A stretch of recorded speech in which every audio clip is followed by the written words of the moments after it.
Hey guys, welcome back to my channel. So today I got a new video for y'all. I'm giving all 30 NBA teams a role player to fill their needs. Alright, so let me explain. So, not necessarily a role player, but I'm going through and giving all 30 NBA teams a non-all-star player that I think they need or could fulfill their needs now or in the near future. Y'all go get it as I go along, so let's get right into it. Alright guys, so let's get right into it. So the first team I got is the Philadelphia 76ers. So obviously we all know that their season ended short in the first round. A lot of that was due to Joel Embiid getting injured and the people around him unable to carry the offensive load. So I thought what the 76ers need is a player like MPJ. The Sixers offense was so reliant on Embiid, I think someone like MPJ can come in and make an immediate impact with his shooting, his driving, and his gravity that you can't go out and leave him. You always got to be on MPJ. I think with Tyrese Maxey at the playmaking, that if he has MPJ out there, his playmaking will also improve as well as Embiid's. And I have some stats up. With Embiid this season, the 76ers had a 120 offensive rating, which is third in the league. And without Embiid, they had a 115 offensive rating, which is 17th in the league. So I think MPJ immediately raises that floor without Embiid when he's not on the court, and it's just Maxey there with the roles players. That if MPJ's there, they raise the offensive floor, and I think that gets rid of a lot of the problems that they had this season. Alright, the next team I got is the Milwaukee Bucks. Obviously, the Milwaukee Bucks didn't have a great season this year. Giannis and Dame both got injured in the playoffs, but even before that, they went through two coaches, and their defense wasn't how it's been the previous seasons under Mike Budenholzer. So, I thought to help fix that, they can get a player like Herb Jones. Herb Jones obviously was an all-defensive first-team player, the only non-big man on the first team. With the Bucks being ranked 19th in defense the previous year after being a top defense the last couple of years, I think Herb Jones can come in and make an immediate impact at that 2 spot, especially when you have players like Dame and Beasley who are below average defenders, and Chris Middleton at his age after the injuries is now just an average defender. I think Herb Jones immediately raises that defense, as well as being a 3-and-D player who shot 42% from 3 this season, which is good if you have someone like Giannis, whose main goal is to get to the rim. He loves to drive. He's one of the best finishers we've ever seen in the league now and all time. So with Herb Jones around him, I think the shooting helps, the defense is better. I think it's a perfect fit. Alright, next we got the Chicago Bulls. Chicago Bulls this season, the epitome of mediocre like they've been the last couple seasons. They weren't good offensively or defensively, but I think I got some things to change that. Recently, the Bulls just made a trade with Alex Caruso for Josh Giddey. I think the goal of this was to get younger, and so maybe they can have Josh Giddey try to run the offense, maybe rekindle what we saw from him 2 seasons ago when he had the ball in his hands more. So I think someone could help them would be someone like Sam Hauser to help space the floor. Because if you're going to have someone like Josh Giddey, DeMar DeRozan, who it looks like they might re-sign, and Vucevic, I believe you need more shooting around that to make a coherent offense. If you're going to be playing Vucevic and DeMar and Kobe White, the defense obviously won't be elite, so I think you should go for the offense, the shooting, and with Josh Giddey, you can run the lineup with Giddey, Kobe White, Hauser, DeRozan, and Vucevic, which I think is way better than what they would have run now. This season, Sam Hauser was one of the best catch-and-shoot three-point shooters. He shot 42% from 3 on 6 attempts this season, and even in the NBA Finals, he shot 48% on 4.6 attempts. So we've seen that even in the playoffs when it came around, he was able to perform. So I think with the Chicago Bulls, this will make a great change, great team. Next, I got the Cleveland Cavaliers. The Cleveland Cavaliers lost in the second round this year to Boston, with Donovan Mitchell and Jarrett Allen both getting injured. But I think their problems started way before that. Their offense wasn't flowing. When Donovan Mitchell has the ball, Darius Garland was just standing off staring, and when Garland had the ball, Donovan Mitchell was just standing off staring. They weren't working together well. So I think what they need is more offense. And with the way that it looks like they might lose Mitchell or Garland. Looks like it's probably going to be Garland. I think they need a nice wing. So I thought Rui Hachimura can bring offense to a team. He can create shots off the dribbles while being a good defender. Not the great or elite, but he is a good defender. And he can play with the ball in his hands and with the ball out of his hands. So I think next to Donovan Mitchell, next to Evan Mobley, next to Jared Allen, that it would fit well. Alright, so next we got the Boston Celtics. The Celtics are just coming off winning a championship, and this, to me, they are the most complete team in the league. Most balanced from the starting five, even to the players off the bench. They're just balanced and a great team. But I think their one issue was Porzingis' health. Porzingis, obviously, his whole career, he has been an injury-prone player. Even though when he's on the court, he makes an immediate impact difference, he has been injury-prone. And then Al Horford, their backup center, is also very old. Seems like he's close to retirement. We don't know how long he can keep giving impactful minutes. So I thought someone to help that is Naz Reid. Naz Reid is just won Sixth Man of the Year, and he is a player who can come off the bench, he can start, he can provide the immediate offense while not being established defensively. And I think, well, if he's on the Celtics, that he will elevate them to a whole new level. Even though they're already on a new level this season, I think they'll be unstoppable. Sorry if I sound a little bit raspy. My throat's not doing too well, but I'm gonna keep going. Next, we got the Los Angeles Clippers. Clippers' main issue isn't with their personnel. It's more about their health. Obviously, you have Paul George and Kawhi, who this season have been playing more, but when it came down to playoffs, Kawhi wasn't there to perform. And PG disappeared. He was very lackluster and very disappointing. So, with the inconsistency, obviously you have James Harden and Westbrook, who are, at this stage of their career, are very inconsistent players. I also think one of the biggest problems was not a lot of ball movement on the court between the players. They also need to get better defensively if you're going to have the Kawhi and PG. I need that team to be a better defense. So I thought someone like Derek White could come in. Derek White is one of the most complete guards in the league. He gives you offense, defense, playmaking, shooting. He can give you anything. And I think he can fix a lot of the Clippers' problems just by himself. They need shooting, they got Derek White. You need another playmaker, Derek White can do that. Shooter, he's one of the best catch and shooters in the league, while being an all-defensive second-team player. So I think Derek White on the Clippers next to Harden and PG would be a great fit. Alright, so now I got the Memphis Grizzlies. As y'all can see behind me, I got 2 Grizzlies shirts. I am a little bit of a Grizzlies fan. So, the Grizzlies this season were disappointing, but not to blame it on them. This is one of the most injured teams of all time. They played the most players. They're picking up G League players.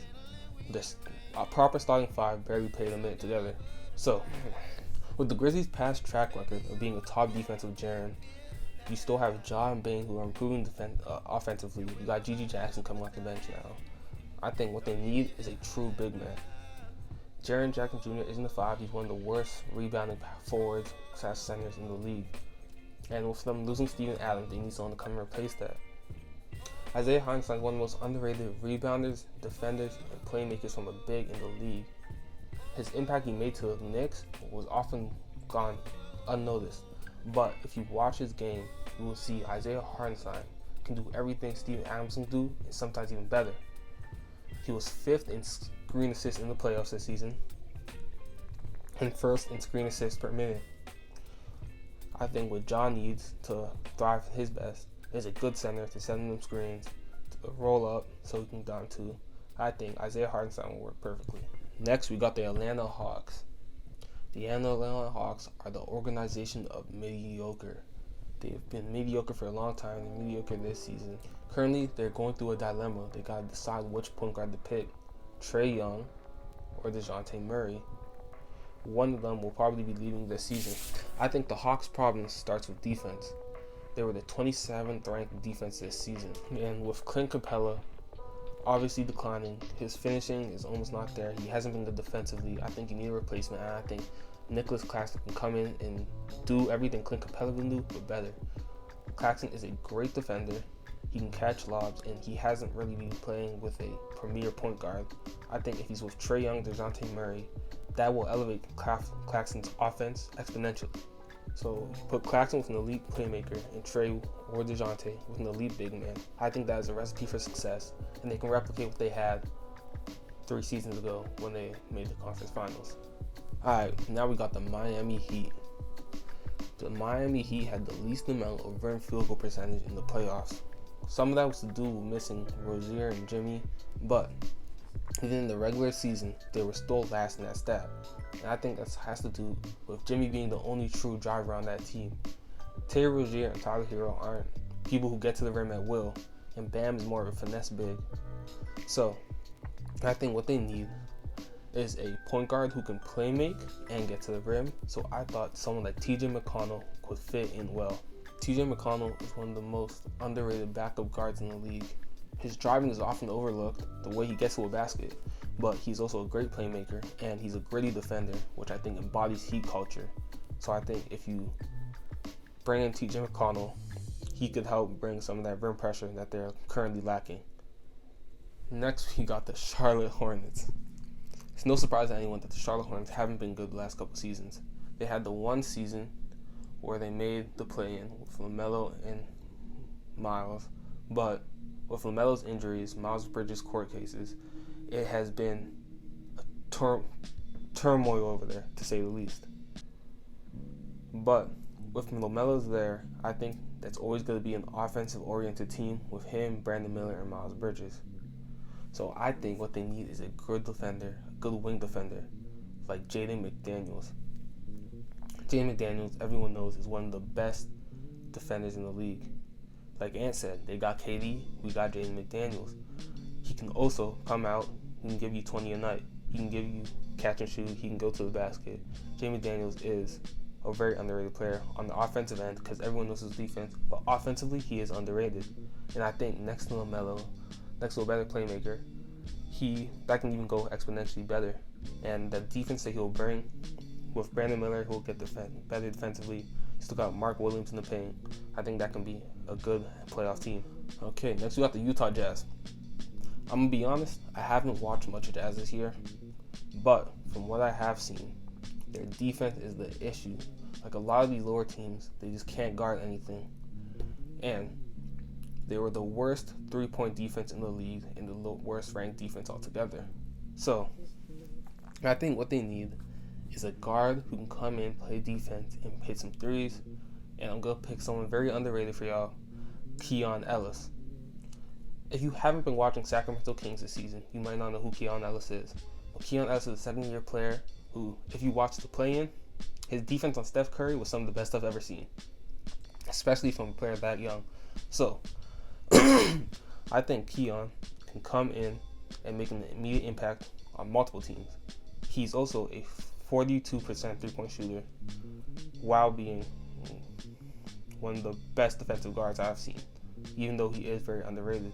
He's also young and fits the Utah Jazz's timeline with Keontae George, if that's the way they want to go.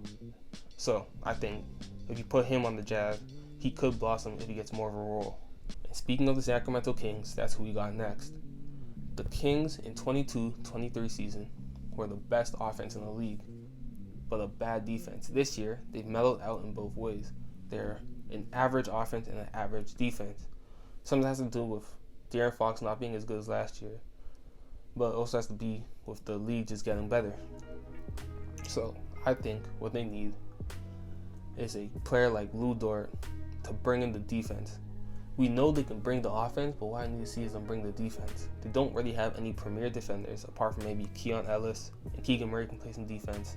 But someone like Lou Dort, who is an all-defensive team caliber player and a 39% three-point shooter, I think next to De'Aaron Fox, who likes to go to the rim, he can kick out to Lou Dort to hit a corner three and also come down, and Lou Dort will lock them up on the other side. I think that elevates the Sacramento Kings ceiling a lot. Alright, so now I got the New York Knicks. New York Knicks this season were one of the most surprising teams people didn't see coming. They had Jalen Brunson, who solidified himself as a superstar, especially when Julius Randle got injured. And then they brought in OG Anunoby to come in, and he made an immediate impact. When OG played in the regular season, the Knicks were the best defense in the league. Although their defense wasn't as good in the playoffs, that has to do a lot with them being undermanned.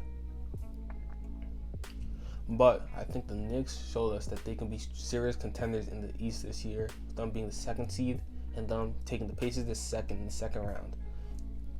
I think if the Knicks were healthy, they beat the Pacers and give the Celtics a good series. What I think they need is another guard defender, because Jalen Brunson and Dante DiVincenzo, although they bring on the offensive end, they're not always there on defense. Jalen Brunson is an underrated defender. He is one of the highest offensive charge drawers. But what I think I need is a really good 3-and-D guard, and there's a veteran right there for them in KCP. KCP is one of the most known role players, as he has shown time and time again that he can come in and do what he needs to do. 2020 Lakers, 2023 Nuggets.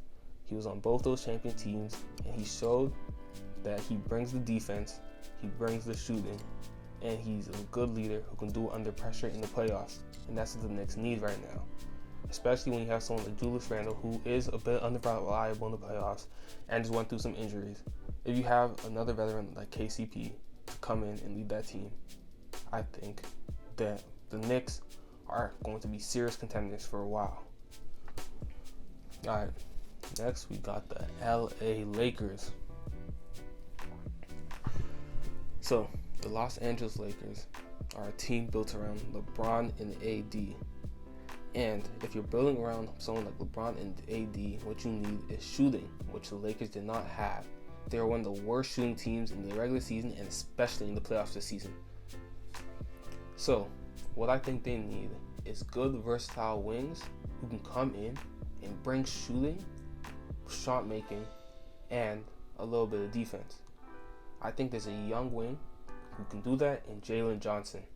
Jalen Johnson was an MIP candidate this year who just came in his third season and showed people that he is the real deal. He can come in and he can guard players while going out on the offensive end, and he can shoot it and continue to develop and make his own shots. Although he's only a 36% three-point shooter right now, that will continue to rise as he gets better. And I think if he's next to someone like LeBron and AD, I think his progression and his scoring ability will go up, as well as the defense will get better if he has better defenders around him than what he has on the Hawks. Alright, and now we got the Orlando Magic, another one of my favorite teams you can see behind me. The Magic this season really showed people that they are going to be a force to come. One of the youngest teams in the league, went to 7 in the first round, and Paolo showed that he's a superstar. But what the Magic need is a true PG. This season, for a lot of it, they had Jalen Suggs running the point guard or Markelle Fultz. Although I like both those players, none of them are the point guard that Orlando needs. Orlando needs a point guard who can play make well to take some of that responsibility off Paolo and Franz, as well as being a shooter to space the floor for them, as they are also one of the worst shooting teams in the league. When you have players like Paolo, who likes to go to the rim, and Franz, who loves to drive, what you need to surround them with shooters. And you also don't want them to shoulder the burden of their playmaking responsibility. So I think the perfect point guard is Tyus Jones. Tyus Jones has led the league in assist to turnover rate for the last couple seasons, and has shown time and again that he is a good point guard who makes the right decision most of the time. Tyus was also a really good shooter, shot 41% from 3 this season, can take it and catch and shoot, take off the dribbles, and he also doesn't have a high usage and demand the ball in his hands. So with Tyus Jones there, I think both Franz and Paolo will be able to elevate their games, and the Magic as a whole can elevate, as they're already the 5th seed this year, but I think they can go up to even the 2nd or 3rd seed in future years. So guys, I'm going to have to end it there. We got through 15 teams today. We'll get through 15 tomorrow. Hey, my throat getting a little raspy, but I got y'all next time. So just leave a like, subscribe, and I'll see y'all soon. Peace.